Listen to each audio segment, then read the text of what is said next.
Hello everyone, welcome to IS my dream YouTube channel. और इस lecture में हम क्वेश्चन नंबर 1 से क्वेश्चन नंबर 5 तक डिस्कस करेंगे और उससे संबंधित महत्वपूर्ण फैक्ट को भी देखेंगे। तो आइए लेक्चर शुरू करते हैं। ये लेक्चर हिंदी और इंग्लिश दोनों भाषाओं में है, यानी बाइलिंगुअल है। पहला क्वेश्चन है, Robert Bruce Foote who discovered first Palaeolithic tools in India was, यानी जो रॉबर्ट ब्रूस फूट थे जिन्होंने भारत में सबसे पहले पूरा पाषाणकालीन औजारों की खोज किया था, वो क्या थे?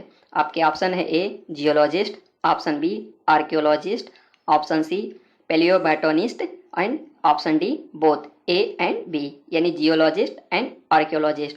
तो जो रॉबर्ट ब्रूस फूट थे ये जियोलॉजिस्ट और आर्कियोलॉजिस्ट दोनों थे। इन्हें भारत के प्री हिस्ट्री का जनक भी कहा जाता है। रॉबर्ट ब्रूस फूट एक जियोलॉजिस्ट एंड आर्कियोलॉजिस्ट दोनों थे। ये ब्रिटेन के रहने वाले थे। नेक्स्ट क्वेश्चन पे आते हैं। नेक्स्ट क्वेश्चन है, Indus valley civilisation existed in, यानी जो इंडस वैली सिविलाइजेशन है वो किस कैटेगरी में आता है?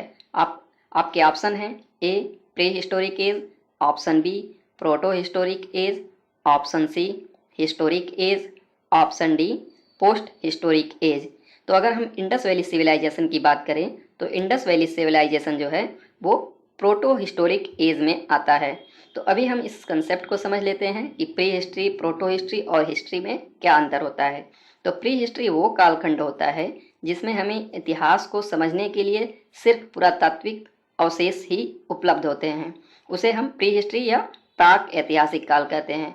जो प्रोटो हिस्ट्री कालखंड होता है उसमें हमें हिस्ट्री समझने के लिए आर्कियोलॉजिकल रिसोर्सेज के साथ साथ लिटरेरी रिसोर्सेज भी अवेलेबल होते हैं, लेकिन जो साहित्यिक साक्ष्य होता है वो विश्वास करने योग्य नहीं होता है या उसको पढ़ा नहीं जा सकता। तो इसलिए उसको प्रोटो हिस्टोरिक कालखंड में रखा जाता है, जिसको आध ऐतिहासिक काल कहा जाता है। और ऐतिहासिक कालखंड वो कालखंड होता है जिसमें आपके लिटरेरी साक्ष्य यानी साहित्यिक साक्ष्य और आपके पुरातात्विक सानों का इतिहास निर्माण में प्रयोग किया जाता है। उस कालखंड को हिस्ट्री कहा जाता है या हिस्टोरिक पीरियड कहा जाता है। ये हिस्टोरिक पीरियड हमारे यहाँ 6th सेंचुरी BC से शुरू होता है। तो इस प्रकार जो इंडस वैली सिविलाइजेशन थी जिसको हड़प्पा सभ्यता कहा जाता है, ये प्रोटो हिस्ट्री कालखंड में आता है क्योंकि इसकी स्क्रिप्ट को अभी पढ़ा नहीं जा सका है। नेक्स्ट क्वेश्चन है कि in which of the following text the term varna is founded referred for the first time, यानी किस पुस्तक में सबसे पहले वर्ण व्यवस्था की रेफरेंस मिलता है? तो आपके ऑप्शन हैं A Rigveda, option B Atharvaveda, option C Samaveda, option D. तो अगर हम वर्ण व्यवस्था की बात करें तो इसका हमें सबसे पहला वर्णन ऋग्वेद में ही मिलता है। ऋग्वेद के 10वें मंडल में पुरुष सूक्त है और उसी पुरुष सूक्त में वर्ण व्यवस्था का वर्णन किया गया है। हालांकि विद्वानों का मानना है कि ये पुरुष सूक्त बाद के समय में उस पुस्तक में जोड़ा गया है। क्वेश्चन नंबर 4 है, when was Gautam Buddha born, यानी गौतम बुद्ध का जन्म कब हुआ था? ऑप्शन ए है 563 BC, ऑप्शन बी है 561 BC, ऑप्शन सी है 558 BC, ऑप्शन डी है 544 BC। तो गौतम बुद्ध का जन्म जो हुआ था वो 563 BC में हुआ था और गौतम बुद्ध की जो मृत्यु हुई थी वो 80 वर्ष की उम्र में 483 BC में कुशीनगर में हुआ था।